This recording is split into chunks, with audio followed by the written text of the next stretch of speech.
And here we are again. And Laurie's doing the How sign. Now, Laurie won't remember Jack Hargreaves from How. He's a great guy. Talked about wildlife things, and he always went, how? And then he'd give you all sorts of facts about wildlife while smoking his big long pipe. Perhaps I should get a big curvy pipe like Sherlock Holmes. That's the way to go, obviously. So Laurie's here in the dark. It is. It just sort of popped up into my head as we were talking. Not much pops up into my head anymore because my memory's gone totally. But we had a sad thing today.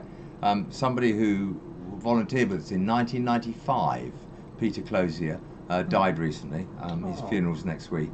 And it's funny because I've got a memory like a sieve. I can't remember back further from yesterday yet. I rang up his daughter because she asked me to give her a call, and I remembered immediately who it was and the vehicle he drove.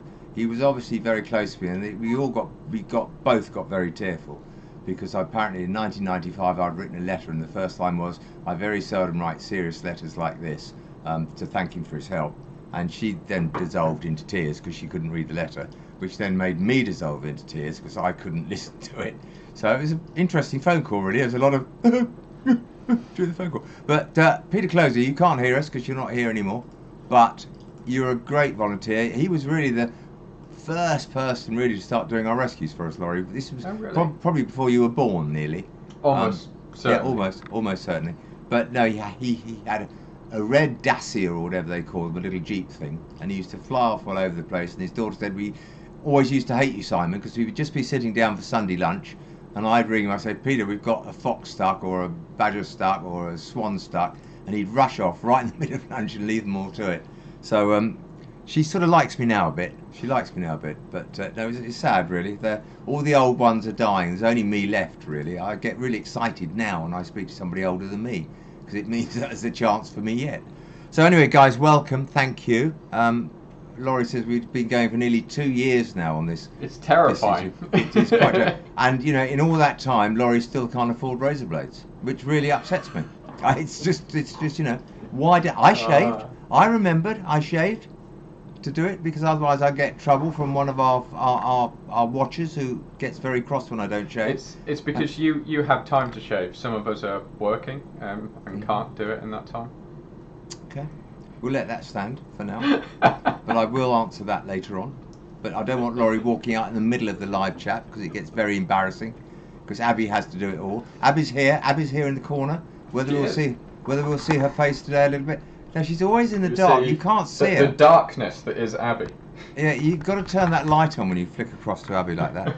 I'm fairly sure that's why the light is off in the office. It so probably we can't see Abby. Yes, you get all this nice proper studio lighting, and I just get a camera, a ceiling light on. That's all I get. I don't get. That's because you would trip over studio lighting. I get no. Let's be honest. That's the second one, Laurie. Two strikes. I'm going to write these strikes down because I've got to get you back twice now, so I'm just going to write that one down as well. It is true. So, but to be fair, I'm the only one that's come close to breaking one. One strike, two strikes. Right, so what are we going to start with? So we've got the introduction, which we've sort of done, haven't we? Nothing like the introduction you imagined, but there we are.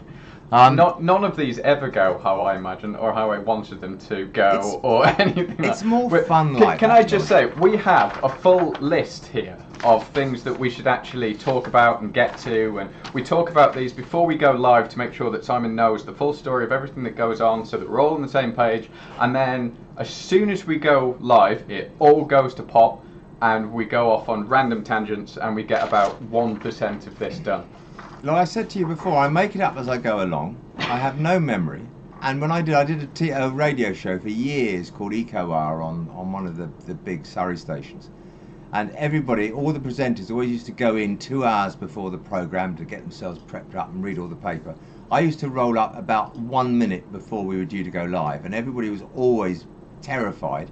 We just sat down and did it. And I had to work off the cuff. Because the more I script things, the more I look at things, the more I'm likely to stutter.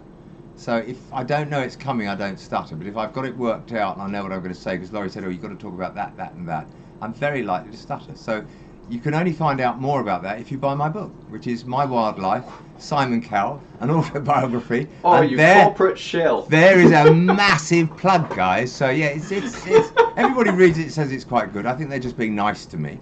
But it was actually ghosted and written by our PR guy, Nick Harding, who very bravely sat and listened to me talking for 40 hours.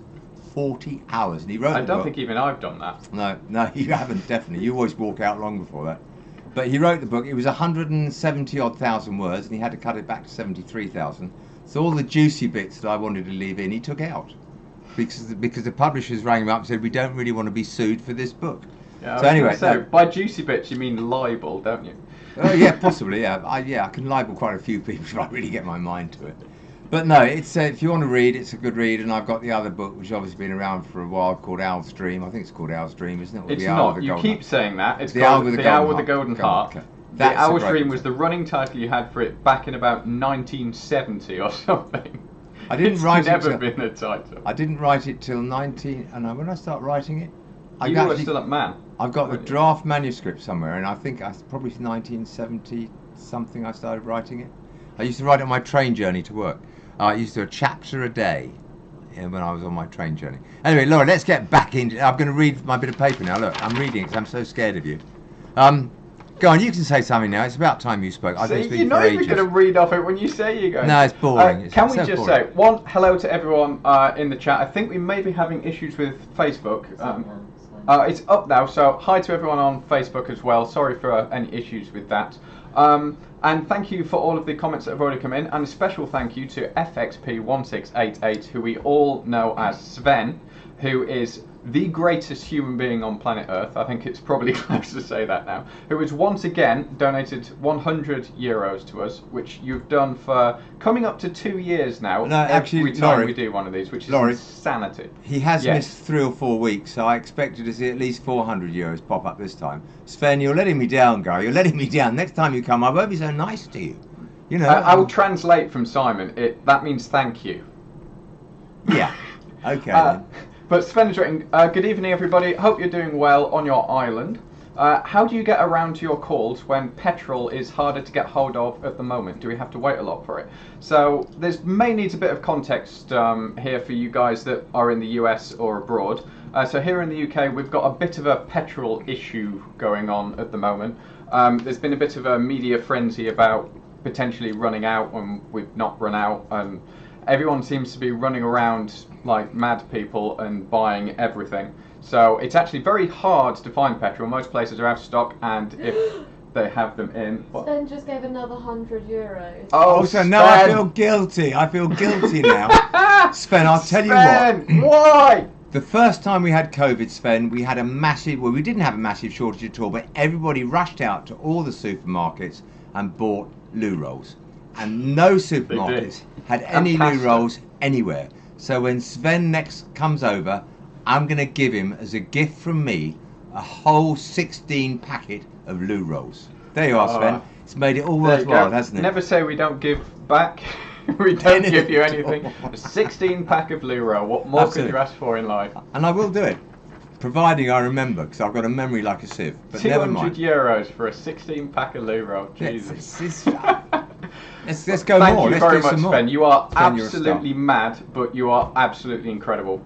We really, really mean it. Thank you very much for your continued support and your continued generosity. It is absolutely incredible, and we don't have the words to say how thankful we are for it. So. That's enough, Lawrie. Don't ever over-egg it. Don't give him too much, or he won't give us any money again. You know what he's like. He's very touchy about giving us money. Well, let's be honest. Everyone in the chat at the moment is saying that you guilt-tripped him into it. So I did. You're on thin ice here. But you learn, after all these years, 40 years I've been running this place, and you learn when you run a charity that your whole psyche changes, because you've just got to be an absolute prostitute for what you do, and you've got to ask for money at every single opportunity, because it's the only way to run a charity. I came out of a corporate world after 23 years. Honestly, you know, you work in the corporate world, you either sell a product or you sell a service and you get money back for it, and it's great. Why would anybody ever run a charity when you know the minute you start getting successful, it's going to cost you more money to run? It's just absurd. I mean, if we just took all the patients in and bumped them off, then we wouldn't have all these running costs. I mean, our drugs bills are huge, our electricity bills, everything's huge, because we get better and better and take more and more patients in. Our vets are rushed off their feet. I mean, to see our vets go home before midnight any day of the week is really rare. I mean, Sally's often there till 2 o'clock in the morning. I shout at her, I swear at her, she won't stop doing it. So there we are. But, you know, when you run a charity, you just have to be you're very grateful for the money you get, but you have to just beg for it, do anything for it. I've offered to pimp Lawrie out, which will probably get me into a lot of trouble saying that. That hasn't worked either. That's probably because he hasn't shaved for ages. That's probably why nobody wants him. Are you getting me back now? Yeah, I'm getting. Is that how this is going to work? Yeah, that was my first get back, so I've still got one more to go. I'm going to cross one off. I've got one back, so I will take you off the air. There's a second one to go. I will take you off the air. You can say is your something. Final warning. If you're very good, you can say something now. Should we actually talk about animals on this do. stream about animal rescue? We could do. So, in terms of patient-wise, would you like to start us off, Simon, with what's come in over the past month? It's actually still really quite busy here. It is. I mean, in the old days, when I was young and had hair which was brown and I wasn't so wrinkly. Look at my neck now. You could have stopped at had hair. No, but isn't my neck awful now? It looks wrinkly and horrible. I hate it. It looks like an elephant trunk. No, in the old days, come October, we'd actually go very quiet. We do really virtually nothing through November, December and January. And the last few years, they've all been very busy. We don't get the desperately quiet December where we can paint things and do things and mend things and make things right. What, did I?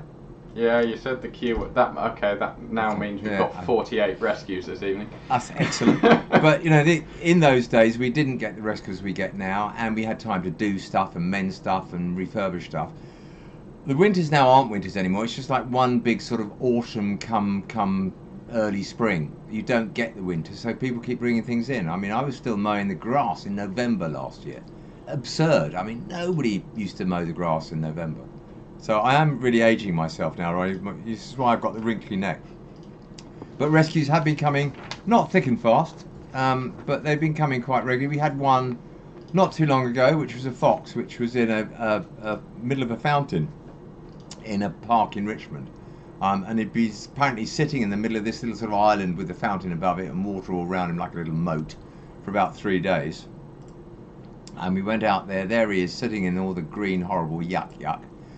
He had a bad leg and he was just sitting there and he didn't look that active, but as soon as we got a net out there, Lawrie went barging in like he always does, shoved a net over him because he jumped straight in the water and swam away from him, which just proves that my approach... that's completely wrong? My approach is always better than Laurie's, so far I've just... The video is out, everybody knows exactly how it went. And when you look at it, guys, just think about it and see who got the fox at the end, who missed the fox, and how we've got the fox back.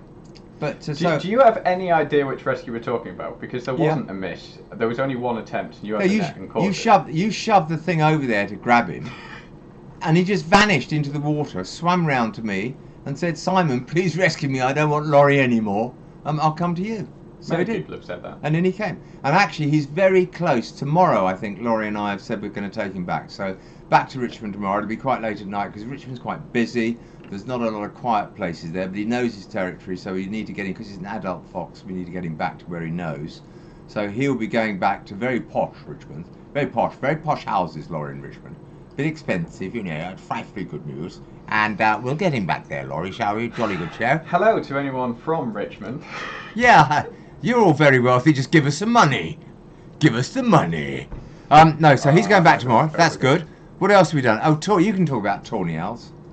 What, Tawny owls in general? Or just... Whatever, the Tawny owl releases that we've been doing over the last few weeks. So we've had quite a few Tawny owls continuing to come in, but as Simon said, it's also fantastic news for the young Tawny chicks that we've had in.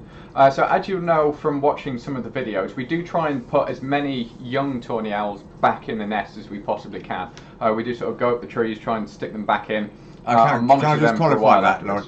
Lawrie goes up the trees, Simon stays on. There are a few other people, Richard Richard Simmons and people like that. Terra firma. Lawrie goes up. He's expendable and expandable. And I was waiting for that to come. Yeah, there we are. No, Laurie's brilliant. I mean, he'll go up and do the most ridiculous climbs. We do try to be safe. We try to keep him safe because It is all roped up. I'm terrified of his mother. I am so scared of Laurie's mother. And every time he goes and does a dangerous climb, I always get a phone call the next day saying, "Why did you let him do that?" So no, but Lawrie will do the most absurd things, and we've got Richard and we've got a few other guys who will climb for us.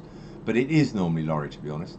And we got quite a few back, but we can't get them all back. So Lawrie will send people out, we'll get pictures, we'll get drone shots, we'll get all sorts of things. We can't always find the nest, so we do try our best to get them back with Mum and Dad. Sometimes it doesn't work. Yeah. I'll let you speak some more now, Laurie. You're very good. So the ones that do end up back at the centre, we do raise here. So a lot of those are raised by the volunteers and the vet team. It can take quite a while. Some of them are really stubborn when they're these sort of tiny little fluffy white chicks, but they do grow up and they move into one of our smaller sort of large aviaries. The pen that I absolutely love above everything, because you walk past it and you get 16 eyes wondering what you're doing and following you around. It's really weird. But fantastic news recently is that all of our owls are actually back in the wild. So this is just from one of the release groups we did. We did them in sort of small groups, 2 or 3, in various different places. We made sure that the area that we were releasing them into had the ecology to support that many owls, and we weren't sort of causing territorial issues. But they are now back in the wild and looking absolutely beautiful. So it will be, I believe, March, April next year before we start to see them again. It will come around far quicker than we think, but it's fantastic to finally see those back out in the wild. It will. So when I look down that and you see me doing that, it's not because I'm ignoring you, it's because I'm just looking at my screen, because I've got that on my left and I can see all the questions coming, but I'm ignoring that moment because Laurie said don't keep looking at your screen. he gets so bossy, Laurie. He's trying to take over, but at the end of the day I will win. Trust me. I will take the stream down. But you can take it down if you want. I can just go and have a drink. That's fine. It's all yours. There's a couple of people that are actually talking about something. It'd be interesting to get your thoughts on this. There was a recent incident in, I believe, Merseyside, where a white fallow deer was loose in streets, and the decision was made to euthanize that deer, and they shot it rather than sort of tranquilizing or capture or anything like that. And there are a number of people in the comments asking what your thoughts are on that. I think you've probably given it away. I think from my expression I gave it away. It's just pathetic. What are your thoughts on that, and what should have been done, in your opinion? It's pathetic, it's inhumane, it's just selfish, really. I mean, a fallow isn't going to do you a lot of damage, and you can see, I'm sure Laurie's got either some shots or some videos stacked up, and we've got it on YouTube anyway. We did 2 fallow deer rescues recently. One was in the day. That was pretty normal, and we went out and we got it, and to be honest, we looked incredibly professional. It shatters me. It's really rare. We looked so professional, and that was a good release. Then only a couple of weeks later we got another call, and this one was more worrying to me, and I really had to sit and think about it for a bit, because it was the middle of the night, and fallow deer are quite big, they're quite dangerous, you need the right team of people to deal with it, and I did think before we went, I got the right team of people. And we went out and rescued this fallow deer at night. Look at it on YouTube, guys, because it is quite a good one. And to me, to be honest, the best one was the day one, because it just was so smooth. This one was quite good, but they're very big, and you've only got to get one tiny bit of it wrong, and one of the volunteers is going to be in trouble. So we actually took Sally with us in case we had to. This is our vet. In case we had to anaesthetise it, which I don't like doing. I've never yet had to anaesthetise a deer that we're trying to rescue, because obviously they go out at full strength. They go out with some drugs in them, and they're not quite all the way there. So we try to do all these rescues with them absolutely alert and alive, but it means poor old Laurie. It used to be me when I was strong and had some upper arm strength. I mean, I've got muscles. If you see my arms now, I've got huge muscles. Trouble is they're all down there. They're sagging around at the bottom. So I haven't got the upper arm strength that I used to have. So I let Laurie go on the front end now, to be honest. And he gets very cross when I try and do it, because he's sort of sometimes a bit protective over me. But no, the night one was dodgy. I mean, at one point actually Jacob got himself into a very tricky position, which we didn't see straight away because we were just working by torchlight. And he got himself trapped between the deer and the fence. And if the deer had suddenly tried to move upwards, Jacob would have been in a huge amount of trouble, which is why we try not to rescue these sort of things at night, because we've got to not only watch the animal, we've got to be careful of ourselves, and we've got to watch all the volunteers who are with us. So there's an awful lot to watch. It's not just concentrating on the animal, you've got to make sure the volunteers are safe as well. But it was a good release, and it went off. We cut all the stuff off, and off it went, and it is on YouTube. So 2 fallow deer in quite close succession, really.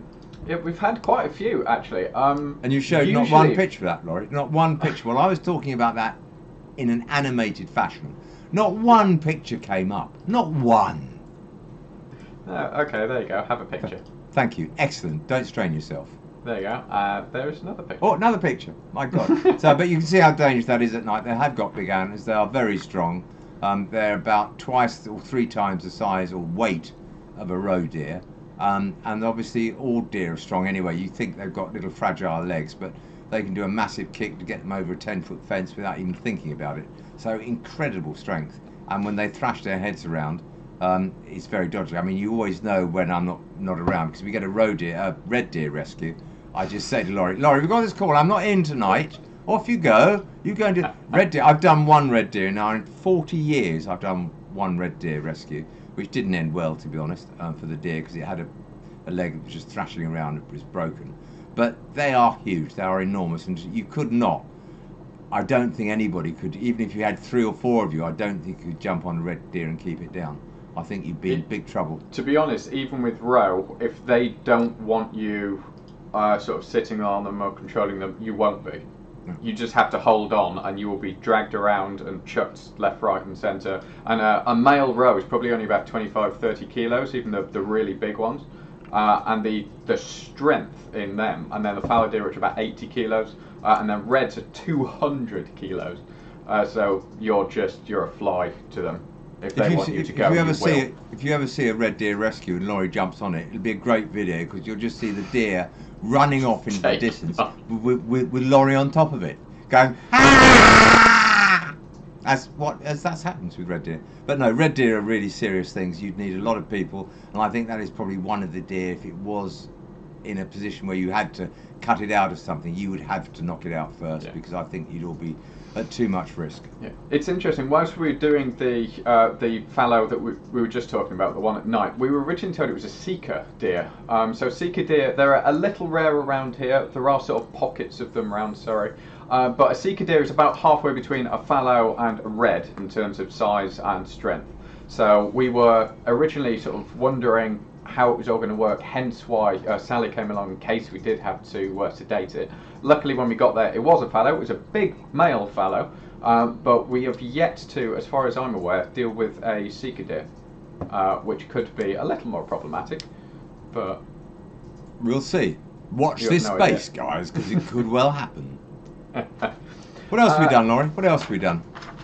So, there's actually been a few questions that have come in, so we'll just try and get through a few of those, and then we'll talk a little bit more about some of the animals that have come in. So, hello, Waff. Are you having your open day in the summer of next year at all? I'm sure a lot of people have missed going to it and attending them over the past couple of years. So, we haven't had an open day for 2 years.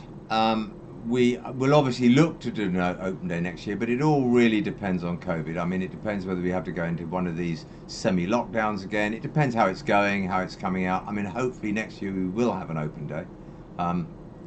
It's unknown. A long time since we've had one, obviously 2 years since we've had one. And it would be nice to get you all back and say hi to you, but we're being very careful here. We're still having much stricter protocols than are actually demanded by the UK at the moment, because we obviously want to keep our volunteer staff safe. We obviously have some elderly volunteers like Lawrie and Laurie's mum. Oh, I'm so going to get into trouble for that. You really are. I'm not getting you out of that. But we have we just need to protect everybody, so we don't let people come into the centre. We don't have any visitors, which we don't do anyway normally, but we don't let people come past the gate. We don't have them go into the reception anymore. We haven't handed them in for a window. We're just being very careful, because you can imagine if one person got COVID here and it went through the centre, we'd actually get to a point where we might well have to close, and that would be absolutely tragic. That would be beyond belief. So we've been lucky, to touch wood and cross fingers so far. We've been very lucky. Lenny Smith, do you think you will ever retire? I know the answer to that. The answer is retiring is dropping my retiring a rescue. Will be no. My retiring will be when they shut me in the coffin. I love what I do. I mean, I've said this a million times to people. I probably said it in the book. I will do this till the day I die. I'll whinge about it every day. Every day I'll whinge about it. And would I change it for anything? No, I wouldn't. I love what I do. I love doing the rescues. Probably when the day I can't do any rescues, that will be the day that I might say, okay, can't do this anymore, guys, because it's the rescues that fire me up. It's the rescues that I really, really love. The fact that you're going to an animal that's going to die if you don't rescue it, if you don't get it right first time, if you don't really get 2 chances on many of these animals, that will be the day when I think, okay, guys, I'm not so sure I want to be here anymore. I love it. I'm also loving, obviously, at the moment, the work going on at 20 Acres, which I know Laurie's got scheduled in here somewhere. Well, would you like to talk about that now whilst we're here? We can talk about that. We could talk about that now while we're here. That's even if we can get my words out in the right order. But that would be fine. So 20 Acres is this new site that we're developing to move wildlife aid to, for 2 reasons. One, we've run out of space here, and in fact we ran out of space here years ago.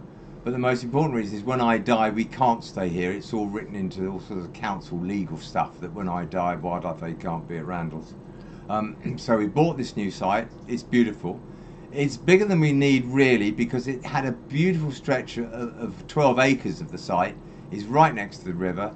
It was horrible land that's ruined, and we've put on it 3 beautiful lakes. I don't really call them lakes or ponds, to be honest, but there we are. We've got 3 ponds there that we've built. So that was actually only 9 weeks ago. They were not there, and 9 weeks later, there they are, all in place just about, and even the green's starting to come up again, so it's starting to green up.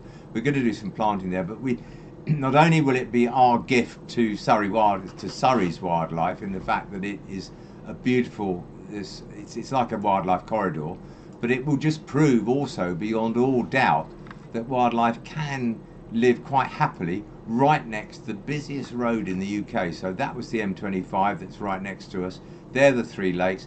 The little sort of superimpositions on the top of the plans of where the new centre will be, where the hospital will be, where the education centre will be, and all the cages will be. But that will be our new site, and it is magnificent. The lakes are really beautiful. And in fact, we went over there when the lakes weren't there, and I went, oh, is that it?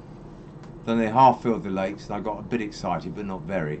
And then the lakes got filled up to the top, and I went, yeah, that's what I wanted, guys. That's what I wanted there. And it's beautiful. And we had a roe deer there all year. It just shows too, the busiest road in the UK. We had a roe deer down at the end of that field with young, and the big diggers, the big earth movers were there, and that roe deer was still cracking back and forth. It's fine. We've got buzzards overhead, we've got kites overhead that come down to feed, so wildlife is quite happy there. We've got badgers there, we've got foxes there, and yeah, it's going well. So a long way to go. We've got to raise a huge amount of money, and I know Lawrie hates me asking for money, but if anybody wins the lottery this week or next week or the week after, please give us a ring, because otherwise it might happen, it might not. We are so hoping it will. We're going for grants, we're going for sorts of things, but to get this centre built is going to cost us over £6 million, so it's a huge amount of money. I asked Lawrie to give it to me, and he just smiled and said, I can't even afford to shave. How can I give you money, my boy? So yeah, I warn you, I'll take you off the air if you do that. It's quite nice because you've gone blurred now, Lawrie. You went blurred for a long time there, and that really pleased me. You went right out of focus. I love it when Laurie's out of focus. Excuse me, I would just deal with this. Yeah, but you're doing it on purpose, you see. That's what you do. You're just cruel. I would never be that cruel to you. It's just unkind. And that has got more hair than me is really annoying. Oh, God. Oh, if I only look I like, could look. pull the plug. Hair like that, it would be so... Anyway, so what were we talking about? We were talking about 20 acres. So that, yeah, it's going well, guys. It is going well. Long way to go, obviously, but we're cracking on. We are cracking on with it. So, in terms of other animals that have been here at the centre, so foxes are probably our most common admit at the moment. We've seen a weird spike in the number of foxes that we have at the centre for this time of year. Usually it's a little sort of quieter for the foxes, but we are actually taking in a whole load. And they all have some very, very odd stories. So the one that a lot of you probably know more than anything else is this one. Now, this girl was, unfortunately, she was found drowning in a swimming pool. And the member of the public that found her initially thought she was a domestic cat. And called a neighbour who called us out, and I believe it was Pat. Yeah. So one of our rescuers, Pat, who is an amazing assets to the charity, went out, managed to get her out, brought her back in, and everyone thought at that point, to be honest, that she wasn't going to make it. She was really, really weak, barely a heartbeat, barely detectable, freezing cold. But our vet team weren't going to give up on that at all. So you can see her on the left there, she actually has a hot water bottle in her pen with her just to warm her up. And on the right, she's got a drip, which is also heated, and she's got a heat lamp as well, just trying to restore that balance. And amazingly, after just, I believe it was 48 hours, she looked like that, which is absolutely incredible. She was completely back to full health. She was jumping the walls of the pen, being quite feisty to anyone who went in there trying to medicate or check up on her. And once we were sure everything was fine, she wasn't at risk of secondary drowning or anything like that, she was actually released back to the wild. So I think that's probably one of our most notable success stories recently. We have had a lot of mange coming in, a lot of foxes that have been hit by a car, or are suffering from sort of middle ear infections and have head tilts and keep walking around in circles. But we do have a lot still at the centre that are still going, including a few that you guys might know about. Now, I know the title of this stream is an update on the fox that we had in netting and the fox that we had in the pond. So, as Simon said earlier, the fox in the pond in Richmond has done amazingly. You wouldn't believe how small that wound is now, considering how bad it was when she first came in. And she, as Simon says, should be released tomorrow, which is really, really good news. The fox in the fence, in the netting, sorry, has actually been with us for quite a while. So that fox had major constriction wounds on the leg, and that took literally months for that to heal. And as it's a youngster, it is currently part of the only group of fox cubs that we currently have back at the centre, and should be going for release with that group very soon. So I know a few people who have been asking for an update on that cub. She's doing really fine. The leg is completely healed. She's learning how to be a fox with other foxes, and when our last group of foxes go back out to the wild, she will go back out to the wild with them. So we will bring you that video when it happens. I'd just like to tell you now, Lawrie, that the Scottish astronomer has just ousted Sven out of first position for a single donation. Oh, so that's £100 over 100 years. Scottish astronomer, you are a star. That's Thank incredible. You so much. So much. It's my birthday this week, so here's an extra donation. It's good to know you're all keeping well at WAF. I'm still in hospital, but what are you still doing in hospital? Speak to me, Scott. Send me an email, Scottish. I want to know what's going on. Don't you keep things away from. Hope you're okay. Don't you keep things away from Sai. Sai needs to know. And happy birthday as well from everyone here for this week. And thank you, as always, for your support. This is absolutely incredible. But I do expect an email tomorrow morning, Scottish astronomer, and God help you if you don't send it to me. Thank you. Right, go on. Other patient-wise, we've had a lot of black and white stripy things as well, which are your favourite thing on the planet, despite how much you say that all animals are equal. Absolutely. We've had quite a few, unfortunately, that were hit by cars. A lot of them have just suffered neurological damage. So badgers, if they're hit, will just drop for 48 hours and won't eat, won't move, won't do anything. They almost don't even look alive. But after that, they'll start to then pull themselves back together. Badgers are amazing creatures for healing and being able to cope with significant trauma. And most of them we are able to get back up to speed and get back to the wild. He's pointing at the fact that he got on the wrong end of a young badger's mouth, and he's still got a lump. Look, you see the lump. You can see the lump sticking out the side. Look at it. No, that's your knuckle. It's not. The other one's, look, the other one's fine. How can you see the other one? You can't. I haven't got the angle right. I can't. Oh, poo. But no, it's much bigger than the other one, guys. Honestly, trust me. Trust me. Most people just don't get bitten by badgers to begin with. But. Okay, you wait till you're bitten. I will take the Michael out of you for weeks, Mr. Barbed. Weeks. But we also had, the most recent one that we had was this guy. So this is a badger that we rescued just up towards Reigate. Had been hit by a car, but was up on all four legs. But unfortunately suffered quite a nasty amount of road rash. So road rash is sort of the cuts and grazes and things like that an animal gets from being dragged or sort of pushed along the road. And it had resulted in quite a nasty open cut to the paw, which you can see on the photo there. Sally actually put a lovely dressing on, and underneath that the actual wound is closed and it's filled with a special granulation medium as well that encourages the wound to heal. It's a very deep wound. In fact, we had it in the hospital again tonight looking at it, and the wound, that sadly has opened up a bit, but I mean, I think it'll be fine, but obviously badgers dig with their feet. Their feet are really used for digging, so that foot's got to be really right. The pad is still very swollen, very open, but we're hoping it will go back to the wild, but we're just slightly with what we call a guarded prognosis at the moment. Foot injuries, especially with badgers, are incredibly difficult to actually heal properly because they're using them all the time. And in an ideal world, everything would be immobilised, it wouldn't touch the ground, it would be completely sterile, and you could do that. But unfortunately with wild animals, you often just don't get the opportunity to do that. So we are working with that badger at the moment, and we will do everything we possibly can, but that is an update on that little guy. He's still with us. I believe you saw him earlier, didn't you, sir? I did. I saw. I had to catch him up. Well, I had to catch him up. I had to push him through into a crush cage so we could then sedate it. And Sally had it on the table, and I was just to get the cameras over there, so you can't see. That's why I'm looking away. See if it's still on the table, but it's not. So she's obviously given an examination. She's seen what's going on, and we'll see how it goes tomorrow. But I was quite sad tonight because I don't know whether you've been watching the cameras on the webcams over the months and weeks since we've had them in, but the badgers are depleted. The badgers have depletion. They are indeed. 7 of them have gone back to the wild. That was actually earlier today. It was. But if you look at them now, I don't know whether Lawrie can even show the picture of them now. I think I knocked the camera when I came onto my desk just now.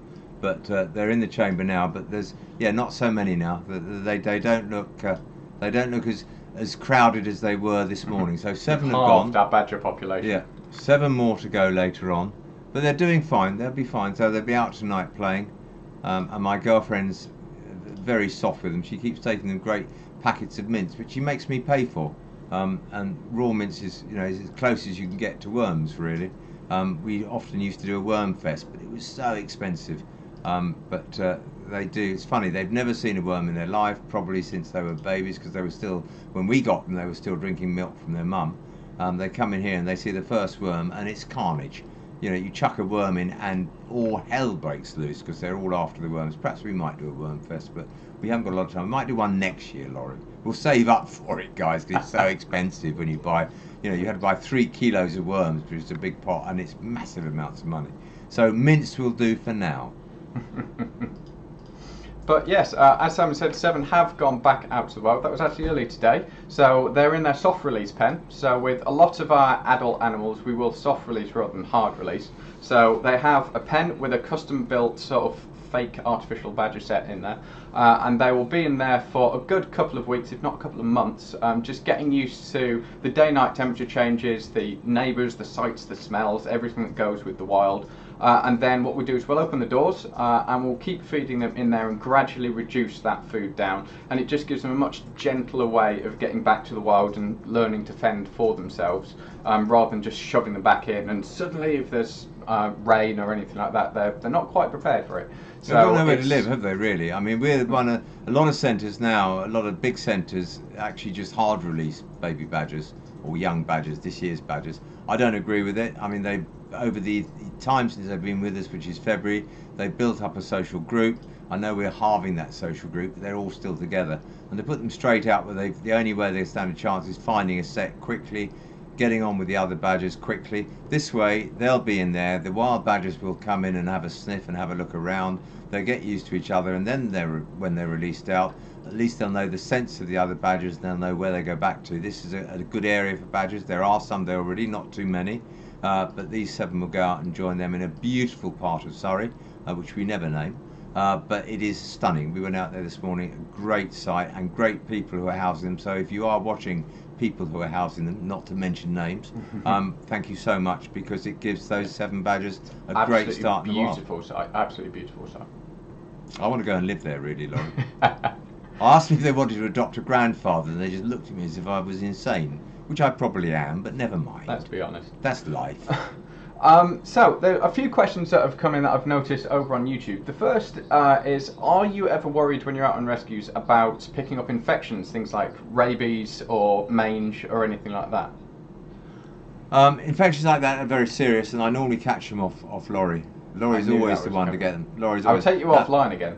I mean, I've been doing it for 40 years, and I've never. I mean, I think I have had mange a few times. I've had Lyme's disease this year. That was interesting. The doctor did a blood test, said you got Lyme's disease. I said that's crap. Excuse my French. Because I feel fine. but apparently I've had Lyme disease. It's probably had it years ago. You've got the antibodies. I've got the antibodies. I've got a lot of antibodies, you know. Antibodies are very serious things, you know. I'm going to pass my antibodies to Lawrie. When I die, I'm going to leave everybody money apart from Lawrie. I'm going to leave him my antibodies. I think that'd be fun, wouldn't it? You know. Randomly get a pint of your blood delivered through the mail. Blood, you know my blood's straight alcohol. I don't have blood, I have Bacardi. Oh, God. Drink it as a toast. So where we got? So we looked at that. What was the question again? Are you ever worried when you're out on rescues about catching things like rabies or mange or anything like that? No. We're there to rescue animals. Luckily, we don't have rabies in the UK. It was eradicated in, I believe, the 1980s. We have had it after that. One person got it. We've had it in lab, didn't they? We get the odd incidence of rabies in bats. I believe it was a long-eared bat. Yeah. Years ago, I was found to have rabies. So if we ever deal with bats, we actually do wear gloves that mean that they can't bite through and they won't actually get it. And everyone that deals with bats is actually vaccinated against rabies, even though it just gives you a bit of time not to die. But we do have all those precautions in place if we do that. Luckily, when it comes to foxes and badgers and things like that, there is no risk of rabies in the UK. Mange, ringworm, things like that, people do get. It's unfortunately the reality of the industry. A lot of them are quite easy to treat, over-the-counter medications or things through a pharmacy or anything like that. Most people have been through one of those and out the other side. Simon's probably the cause of most of them. But perhaps that's where I caught my senile dementia. Perhaps I caught that from a fox. It could be possible, couldn't it, people? Are you listening, boys and girls? Let's start this story again. I've lost it, Lawrie. I've gone. Yes.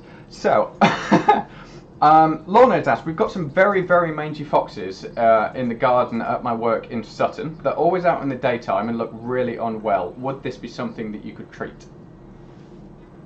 I'm going to go off subject. Don't forget that question.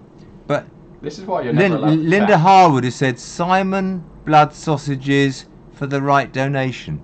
What the heck's she talking about? We could make you into black pudding.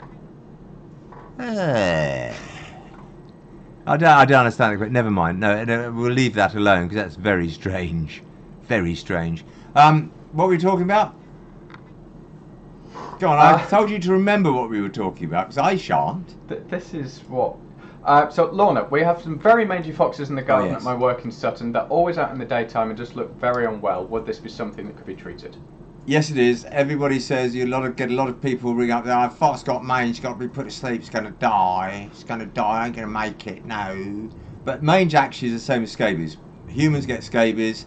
Animals get mange. Exactly the same disease. I haven't seen a lot of humans be put down because they get scabies. It's funny that, isn't it? Yes, it can be treated. There are drugs to treat it.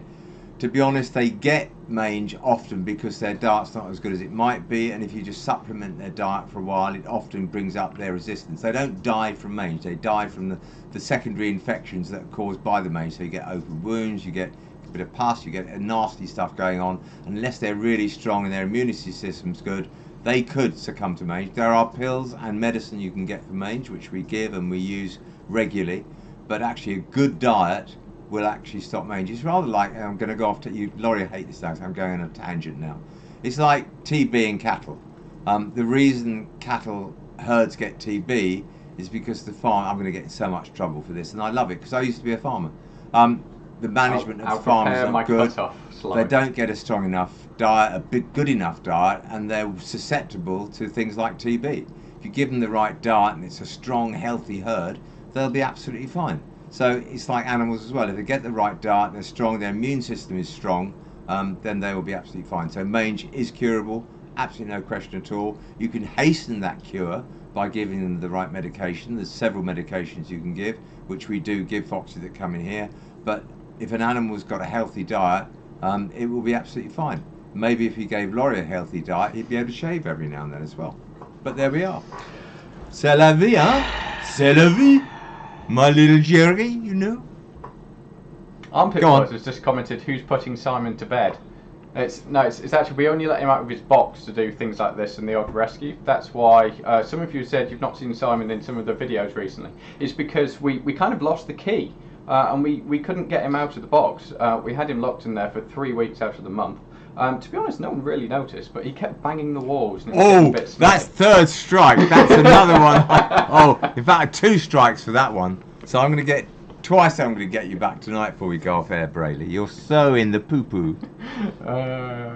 It's worth it. So Alexis on Facebook has just asked, so many people seem to be afraid of foxes these days. What would you say to them if you met them, and can you relate to the fear in any way? It depends what they're afraid of foxes about or for, what's happened to them, what they've seen, what they've heard, because obviously things are different. You do get stories in the papers where the fox savaged my baby, blah, blah, blah, blah, blah. Honestly, guys, if a fox savaged your baby, the baby would not be alive. If a fox does smell milk or smell food or whatever, it will come and have a lick and a bit of a chomp and a little bit of a nom, nom, nom, nom, nom. It's fine. If a fox wanted to hurt you, like a badger wanted to hurt you, like that, you know you've been hurt. They are inquisitive, they are playful, and they do all sorts of things. They will not hurt you. You can get foxes come into houses and they go to sleep on the bed. We had one this week where a fox was asleep on somebody's bed. We went and got it out, and it was just very friendly. The sad thing is, I'm afraid, and I know I preach about this a lot, is I know you're doing it for the right reasons, guys, but too many people feed the foxes regularly in their gardens. And that's great, it's lovely. But just imagine if you were ill or moved or whatever happened and you suddenly took that permanent food supply from 100% to nothing, that fox has learned to, or really expecting that food supply to be there, and it's not. So you're not actually doing the fox any favours. You know, if you have to feed it because it's having medication or something for a very short time and you tail it off, absolutely fine. But please don't feed fox in your garden, because A, it gets them lazy, they come in for food. Other people, the next door neighbours, might not like foxes. I mean, we once had a story, I'm sure I've said this before because I'm very old and I repeat myself a lot. We had a guy who fed foxes in his garden for years, loved them. He then moved, somebody came in and lived in the house, and the guy speared the fox with a garden fork. He was scared of it. What more can I say? Love wildlife from a distance. Don't ever ask it to get too close to you, because you're not doing any favours. So please don't feed the foxes unless you really, really have to for a short time for a very good reason. Foxes are great scavengers. They will find food, which is why we get so many urban foxes now, because, you know, we leave black plastic bags out with pizzas and all sorts of stuff in them. It's an easy food source. They're not ransacking your bags because they've got nothing to do. It's an easy food source. They can't go to Tesco's and buy food. They can rip open a black bag and get all the good bits out of it, which is really fine. But then they get the broken cans and the cans that are open, the ring pulls, all the stuff they shouldn't get, and they get into trouble. So love your wildlife from a distance. And if you don't like wildlife and you don't want to be near wildlife, go and live in a flat in a town, guys. Don't live in the country, because you're so lucky that those who live in a country enjoy it, love it, and appreciate it. End of lesson, Lawrie. It's one of the very few times I'll actually say that was quite well said. Okay, I've got to take a strike back now. Okay, you get one strike back for being nice to me. Salty Goose has asked, hi Simon and Lawrie. Hello. Do you ever get attached to any of the animals you rescue? Have you had any favourites over the years, and how do you feel when you release these animals back into the wild? Well, I've answered this question a million times, so I'm just going to say that's what happened when I rescued Lawrie, and now I let Lawrie take that question from here. Lawrie, it's yours. So, first off, it's not just Simon and I that do a lot of the rescue stuff here. We have a huge team of volunteer rescuers as well that do so many of anything from sort of picking up collapsed foxes to right the way through to netting things and all of that lot. So it isn't just Simon and I. The video side of things is a bit controversial with a couple of people. They don't like appearing on camera, which is perfectly fine. So it isn't just us that go out and do it. But in general, to be honest, I think you'd probably agree with this. There are certain cases you will get attached to. Either they've been particularly difficult to rescue, you've been trying for a while, but the best thing in that case, and the best thing for that animal, is to see it go back. You do get attached to it, you get attached to the case and the animal, but there's no, I want to keep this, I want this here constantly. The absolute end goal and the best thing that can possibly happen in that situation is to see it go back. And if you are attached to an animal, the emotion of actually seeing it finally get that second chance is huge. I think you've seen it with Simon quite a lot. Never affects me at all. Deer. Never affects me at all. You know, let them go. Who gives a toss? You know, if they go, they go. I don't care. the odd tear. It's not tears, like it's just a bit of dust got in my eye when it goes. It's nothing, my voice just gets a bit weird like that anyway sometimes. No, we love it, and it is. And if you think of it the other way, if we didn't let them go and we kept them all like, if you were a domestic rescue centre, you've got those animals, I could never let them go. I'd have about 1 million dogs now if we did domestic rescues. But if we didn't let them go, we couldn't do any next year because we'd have no space. So you give them the second chance. It's like children leaving home. You could try to kick them out. They don't often go, but when they do go, you get a life back. So no, but it's true. Hi, Lou, who's in the chat. She keeps coming back every day. She comes back every day. She works here. Oh yes, that's right. I forgot that. Yeah. But it's great. So having destroyed friendships, volunteer relationships, and now a family. Yeah, that's gone. Blown it. I've blown it, Lawrie. I just blame old age and senility. I should start blaming incontinence soon as well. So, a few more questions have come in. So, Emily, hello Emily, has asked, how is the fox with the barbed wire injury? So, any of you that are just on YouTube, you won't have seen this one yet. But those of you who are on Facebook and the other social media platforms, you will. So, a few weeks ago, in fact over a month ago actually, we rescued a fox that was tangled in barbed wire. And unfortunately it had gone right the way around one leg, and it was horribly twisted backwards, and it had degloved the entire leg. So I wouldn't Google image degloved if you want to know what it is. Just take my word for it, it's not good. But in terms of how it's doing, and this is a sneak peek, this is actually how that fox is doing. So that is day 12. Originally the wound was huge, it went right the way around the leg, and day 38, which was about a week ago now, something like that, the wound is barely noticeable. We contacted the guys about Hamilton Specialist Referrals, who do so much work for us, about the potential of a skin graft. But we got up there, they took one look at the wound, said it was healing beautifully and didn't need the risk of a skin graft and potential rejection, things like that. So that wound is actually even smaller than that is now, and that fox, who pretty much everyone had written off as well, I certainly had. You and I had written it off, haven't we? Really, I thought we've got it back, and Sally has managed to pull back, so she's got it back. Good I'll girl. hold my hands up. Incredible effort there. Good girl, that's Sally. Though she's not that young, Lawrie. Sorry, Sally. I just had to get that in there. Are you just trying to kill? I've been nasty to everybody tonight, but no, that was. I mean, Lawrie and I got it. In fact, I actually said I don't know whether Lawrie might have even cut it out, but when we got it in the box, it's not edited yet, actually. That's not going to make it, Lawrie. There's no way that's going to make it, and she's really cracked on with that. Trouble is with a fox like that, if it had been a very vicious fox who hated us and whatever and was really, really skittish, we wouldn't have been able to do what we do. It was reasonably tolerant. It doesn't come up and love us, but it doesn't go jumping up the walls every day, which some foxes do. So luckily it was one that was tolerant to man, and Sally's been able to work on that every day and get it back to where it is. So from a hole that was just 1,000,000%, she's got it back to sort of that big now, which is pretty damn stunning.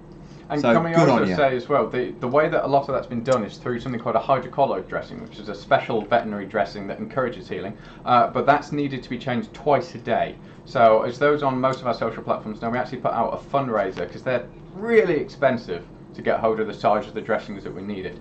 And you guys absolutely went above and beyond, and that fox has cost an awful lot of money. But that fox is alive because of you and because of your generosity, and you allowed us to get the medications and everything that was necessary to help that fox back to the wild. So when we say that you have made a difference, you honestly have, because that fox is alive because you helped us out. I'm just very sad, Lawrie, and I do find it incredibly sad, really, that you help that fox. It's only a fox. I put out a Bacardi appeal, and I get nothing at all. I wonder why. You're so mean, you public. You're so mean. You don't, because someone will now send you a random bottle of Bacardi in the post. Oh yeah, really bring it on, bring it on. I'll feel guilty, but I'll drink it. So how are we doing? We are doing well. So a couple more questions. We'll try and get through these in a relatively quick fire way, because we are unfortunately coming to the end of the hour that we would usually be spending on this, and I know the phones are going a little mad. Gary has asked, what's the strangest place you've rescued an animal from? I'm sure you've probably got some. There's so many, to be honest. If I could think of one that really stood out, I can't. We've been down sewers, we've been down drains, we've been in the swan in the tree is mine. Swan is, that was probably the strangest. Utterly unexpected. Yeah. That's a good one, Lawrie. I will, hang on, that's another shot I've against stolen you. it, so that's yours. That's one shot against you for that one. Oh, Anthony's just donated £8.99 for a Bacardi fund, so now you've got to feel guilty. Thank you very much, Anthony, that's very kind. I'm just waiting for Adam, Adam used to ring me up. Adam has already said bonjour. Adam used to ring me up, he said, pronunciation. please employ Abby, she's driving me mad at home, I need her to get a real job. We took her on out of the kindness of our heart, and he gave us lots of donations. But they're drying up, Adam. They're drying up. He gave £10 right at the beginning and put bonjour. I feel and guilty. It's been a while, so now you should feel guilty. Yeah, but we won't go into why he said bonjour, and we're not going to do that because I'm so tempted to do it, but I'm not. Adam, all I can say to you, my little chérie, is bonjour. Comment ça va? I apologise to anyone who's French, who Simon has probably just horrifically insulted.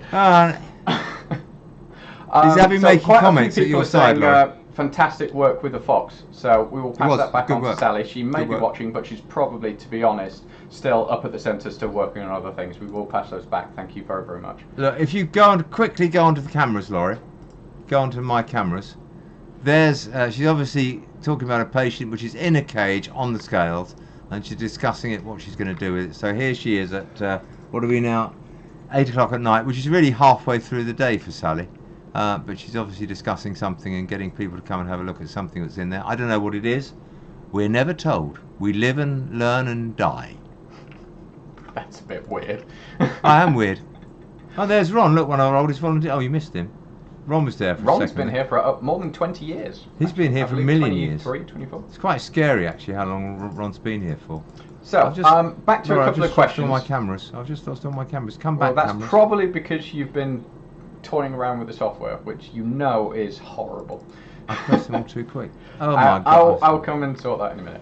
Okay, Ron's back. He's now looking at the patient as well. So everybody's looking at this patient in the treatment room, seeing what's going on. Ashby Park has asked, are red deer Britain's largest grazing animal? So I was looking at another thing there. Just say that again. Are red deer Britain's largest grazing animal? I think they probably are. In terms of wild animals, sort of domesticated, yes, no. I believe they are. We don't get a lot of red deer, but they do in Scotland. They get more red deer up in Scotland than we do down here. Most of the red deer in parks. Yeah, most red deer here are farmed, so we won't go into that one. Do we need? Somebody's just said, Laura, I'm going to stop. Do we need volunteers? Because I know it's on our sheet here, and it's just come up on there. We are always desperate for volunteers. So I'm going to get this out. Let me say to all the volunteers that are here now, without you, we'd be dead in the water. Secondly, to all our rescuers, I mean, Lawrie and I get all the messages every day of a rescue here, rescue there, rescue there, and we get about 6 or 7 people who are stunning rescue. I'm not going to mention them now because I get one, I miss one off or whatever, but they devote their time to this place. And there's lots of work here. There's animal volunteers, there's reception volunteers, there's rescue volunteers, there's fundraising volunteers. If you want to volunteer, really decide what you like to do, because I don't want anybody to work here who doesn't enjoy it. So if you've got a particular passion or a particular strength or a particular skill, give us a call, because we need volunteers, and we are desperately short of hospital volunteers still. It really went back to the beginning of COVID when some people dropped off the radar and they haven't come back since. Alice used to have a full head of hair, and now she's got less hair than I have. You are asking for trouble. She has, yeah, I just asked. But no, I mean, I know Alice would be so grateful for more volunteers. We are all the time we're recruiting. We never stop recruiting. Every single week we're asking for more. So we if you're are interested on volunteers. Or know anybody. The only reason we can keep doing it is because of volunteers. Yeah. If you know anybody who could help, even if you can't know anybody you think might be interested, please don't be shy in just going onto the website. There's a big volunteer application form on there. You're welcome anytime, any place. And you meet Lawrie. You get to meet Lawrie. Oh God! Now, isn't that really exciting? Do that. Come on, guys, be excited for Lawrie. It can only get worse. Trust me. And Abby, you'd meet Abby. You'd actually see Abby as opposed to Abby being in the black. She walked around with this constant state of darkness around her. You can't even see her at all. It's like a green screen. You should have a torch next to you, Lawrie. So when you flick the camera across, you put the torch on as well. I do have one, but I'm not that cruel. I dare you to do it just for 5 seconds. No, 5, I can't hear 4, exactly what you're I'm doing. scared of her more than 2. you. So, I'm sorry. That's what Adam said to me the other day. He said he's more scared of Abby than he is of you. Funny that, isn't it? Guys, come on, running out of time. What are we doing? Questions, because we are coming to the end. James has asked, my hedgehog's got about 10 ticks. How many ticks is too much for a hedgehog, and when does it become a problem? Most wild animals, especially hedgehogs, have a massive parasite burden. Ticks is most of them. I think the most we've ever got off that I remember that we recorded, and there's probably been more, was a hedgehog with over 200 ticks on it. Some big, some small. It's easy to get rid of in captivity because we can spray them with various things and the ticks will just go away. But in the wild they will have them. Too much of a tick burden will obviously drain their immune system to a degree, but it's a thing of the wild. I mean, they do have ticks. Pretty much all animals that we get in will have ticks to some degree. If you see one with hundreds and hundreds, it's worth probably bringing it in for us to give it a quick treatment, because we can get rid of them and it will give it a start, but it'll go back. It will get more ticks, but obviously too much of a parasite burden often is there because their immune system is slightly compromised, because they're not as fit as they might be, so that might cause more. I mean, that's why Lawrie can't shave. It's the same sort of thing. His tick burden is so high that he can't raise his hand high enough. I am 98% tick. To shave I'm his the one face. that gave you Lyme disease. Yeah, you probably did. I shall remember. Yes, let me write that down. Hang on. Okay, I'll write that down for tomorrow as well. Cool, good. Next one. Come on, running out of time. We're out of time, really. 2 questions. That's all you got. 2 questions. Someone whose name, unfortunately, I can't pronounce, has asked a few times actually. What is the progress with the photo book? So we are still hoping to do something. There is a rough draft that's been made, but to be honest, with everything that's been going on, there's been very little time to actually go and do all the writing and sort it all out. But it will be going ahead. So if you are interested, we are planning on a photo book to help raise money for the centre, using a lot of the photos that I've managed to take over the past couple of years. Hopefully we'll be putting something together. It's currently in the draft stages, and hopefully it won't be there. It won't be too long before we can get something. That's what you've got. Please, everybody remember that, because this is what you call a Lawrie excuse. He is so full of SH1T. I've been pushing him to do this book for ages and ages and ages. You haven't mentioned it in 6 months. You lying. I'm not going to say that on there because we get cut off. It's true. He's a brilliant photographer. He is really stunning at what he does. I get fed up with him going to do photography because it means he's not working for me. His pictures are stunning. There is a new calendar out, which we have now. It is it's in the shop already. It is live. This is actually the first time it's live in the shop. So if you would like our 2021 calendar, and I'm currently trying to find the Lawrie, could we possibly say 2022 calendar? That would be a little bit more appropriate. That is the one. Yeah, that'd be right. So this is our 2022 calendar. So all of the photos, there are patients that have actually come into the centre this year and have gone back out the other side. So if you would like to help support us and get one of those on your wall, they are, I believe, £10, and they're available over on our website, which is wildlifeaid.org.uk/shop.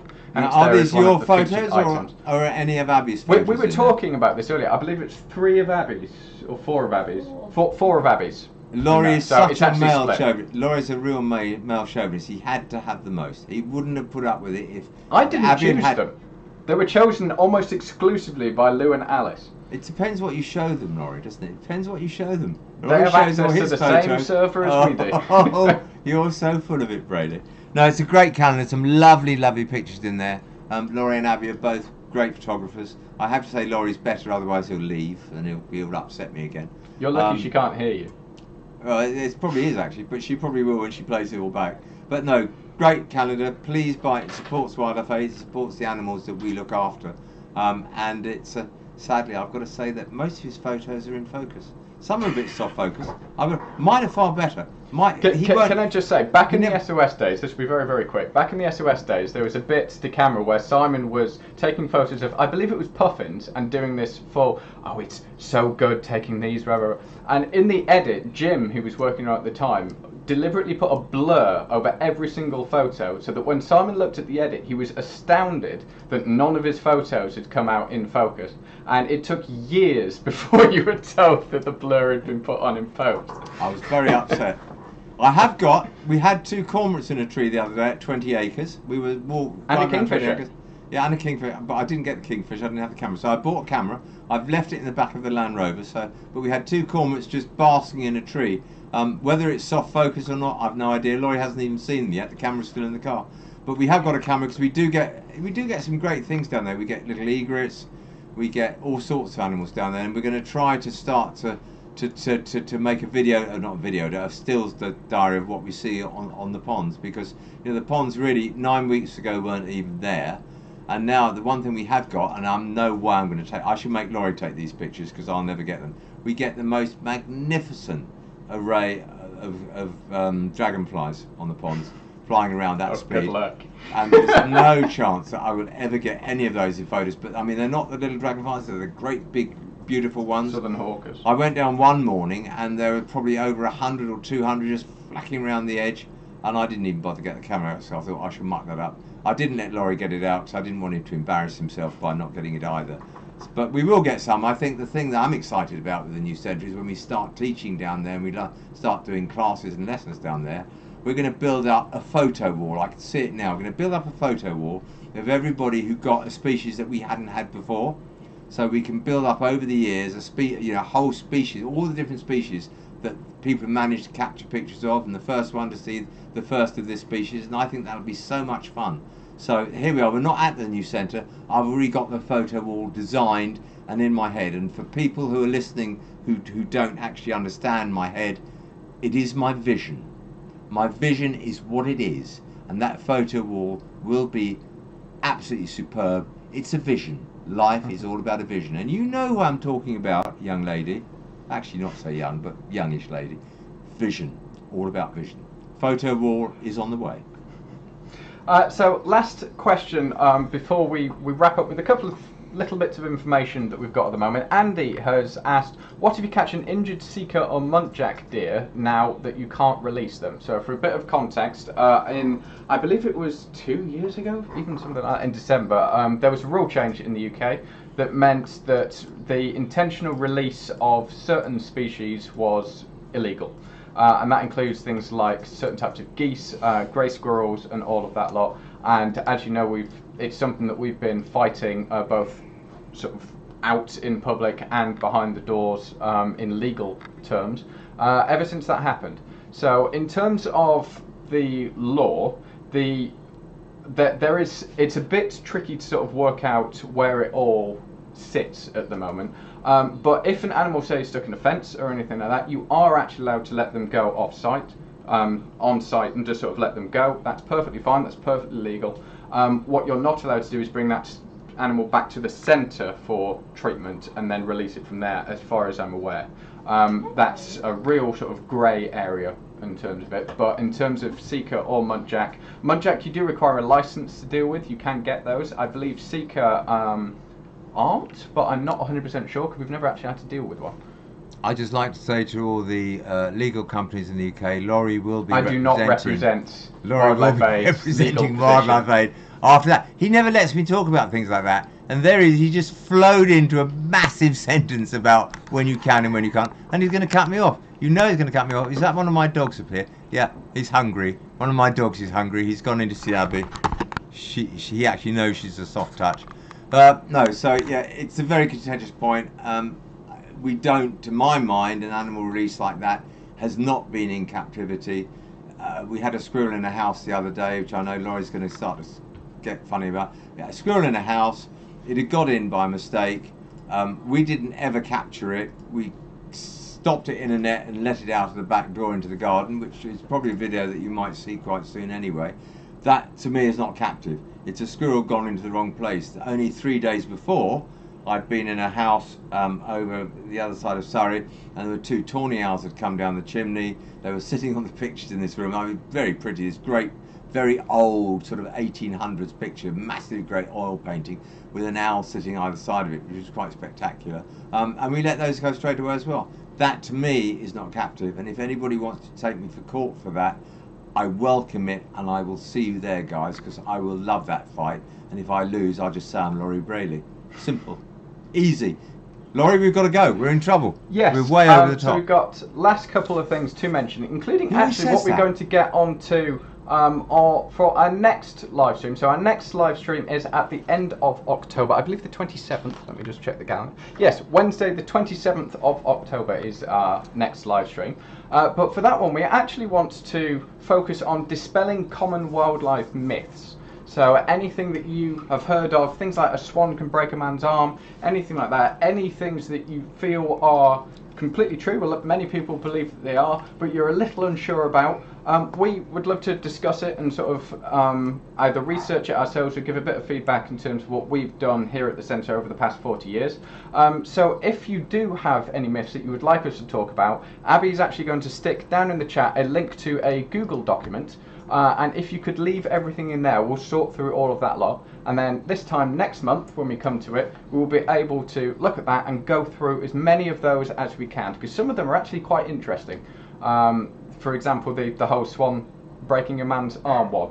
We won't tell you that yet, but there is actually quite a lot of discussion around that one. So if you do have any, please leave them in the link and we'll try and get to them as much as we possibly can. And I have no idea what Simon is doing. I'm breaking my arms.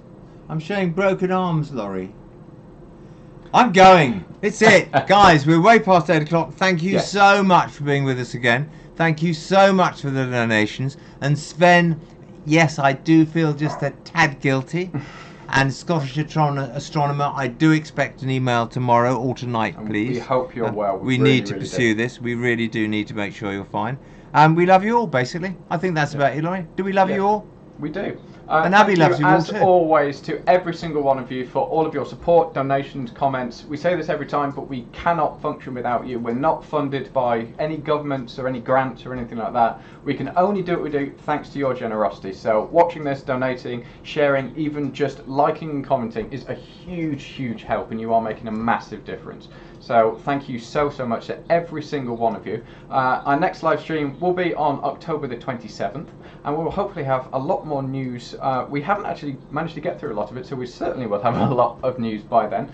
But thank you to everyone. I hope you have a fantastic month, and we will see you in a month.